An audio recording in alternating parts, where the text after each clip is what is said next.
Hi everyone. Sorry, I look kind of crappy. So, I did not read any of my library books yesterday. No, it was my day off, and I wanted to really get started on the rereadathon. So, I read The Giver at home.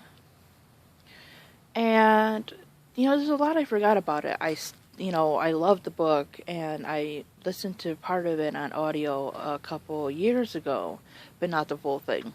So there's a lot of details I had forgotten.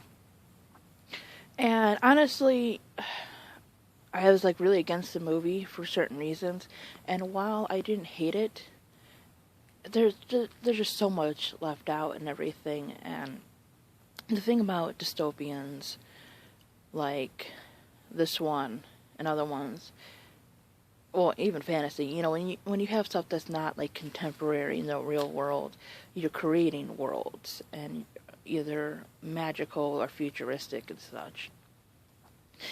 And I think it's always going to be hard for, movies to capture that, just because, part of it, while the author built it, you're kind of rebuilding it in your imagination as you read it. If you understand what I mean, like, I'm terrible at explaining things, but that's how I feel about it.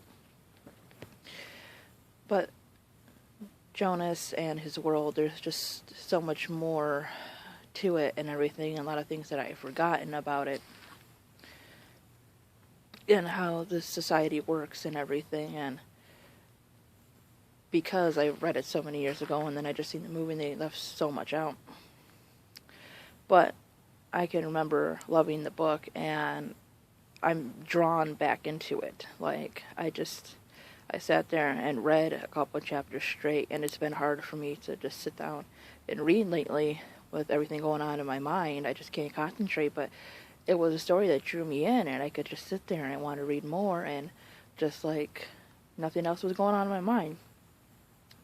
In the car on the way to the store, I'm now on chapter 2, I believe, of the Hunger Games. Either that or I'm close to chapter 3. So I've gotten to the point where the reaping has just happened. Yeah, so I think I'm going on chapter 2 now. The reaping has just happened, and she has just volunteered now. And again, that's another one with a world, a society, and everything, and I love the movie. I love the first movie. I know a lot of people, like, that's one of their least favorites, but I do like the first movie a lot. But I hate the fact that certain things were, taken out, like, Madge or Mage. I think her name was Madge Undersea. And the whole, how it changed about how she got the Mockingjay pin and stuff, because it's just like, things are kind of connected through the 3 books between the community and the symbolism and everything, and I think the movies just kind of downplayed that, and I think that's just kind of part of who they were, and, just the story and part of the characters and such, and I would have liked for the movies to have stuck to that. But just, you reread a book and you remember why you loved a character, and you remember why, you related to a story. Even though it's very different from you, it's also the same in some ways. Because, you can relate to somebody in fantasy. Maybe they like the same things you do. Maybe they have the same morals you do. And it doesn't always have to be exact 100%. They could have went through something tough and challenging, which I guess is the same thing in some ways. But they can be in high fantasy, that's the thing about writing.